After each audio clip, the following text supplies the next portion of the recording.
कारी दीवानी टूरी तोर संग होगे प्यारे वो। मोर कारी दीवानी टूरी तोर संग होगे प्यारे वो।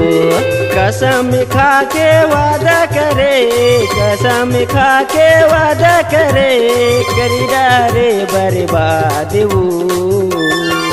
जब नैना मनैना मिलाए गोरी मजा आते तोर प्यार मऊ। अरे संतोष लता हैं बुलाए रानी मजा आते तोर प्यार मऊ।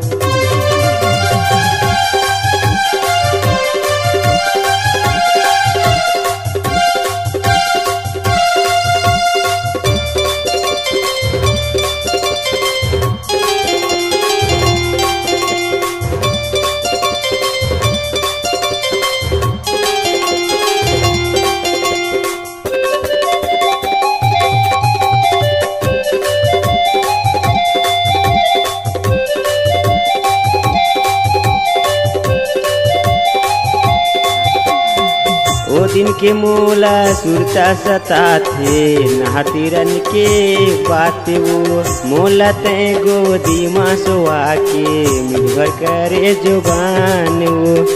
मोला ते गोदी माँ सोआ के मिलभर करे जुबान वो। निक लागे तोर मिठ बोली है, निक लागे तोर मिठ बोली है, नैना लमारे बान, नैना लमारे बान। मोर कारी दीवानी टूरी तोर संग होगे प्यारे वो। मोर कारी दीवानी टूरी तोर संग होगे प्यारे वो।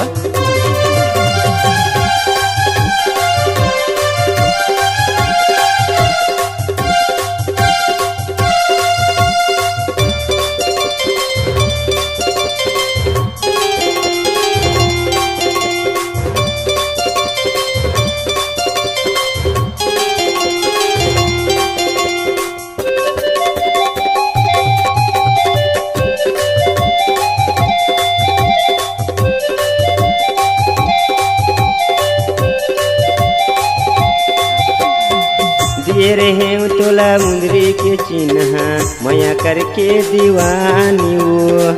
मोर नजर गड़गे वो रानी भर लयावल से पानी वो।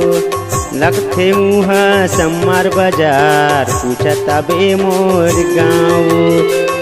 ऑफिस में तहबे, ऑफिस में तहबे, मोला झन भुलाबे, मोला झन भुलाबे। दिल मोहनी रे दीवानी रानी तोर संग होगे प्यार। दिल मोहनी रे दीवानी रानी तोर संग होगे प्यार। कसम खा के वादा करे, कसम खा के वादा करे, करी डारे बर्बाद वो। मोर कारी दीवानी टूरी तोर संग होगे प्यारे वो। मोर कारी दीवानी टूरी तोर संग होगे प्यारे वो।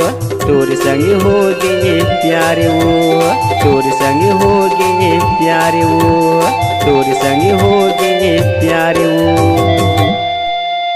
छत्तीसगढ़ी गाना सुनने के लिए हमारे YouTube चैनल को सब्सक्राइब करें और नए नए अपडेट पाने के लिए बेल आइकॉन को प्रेस करें।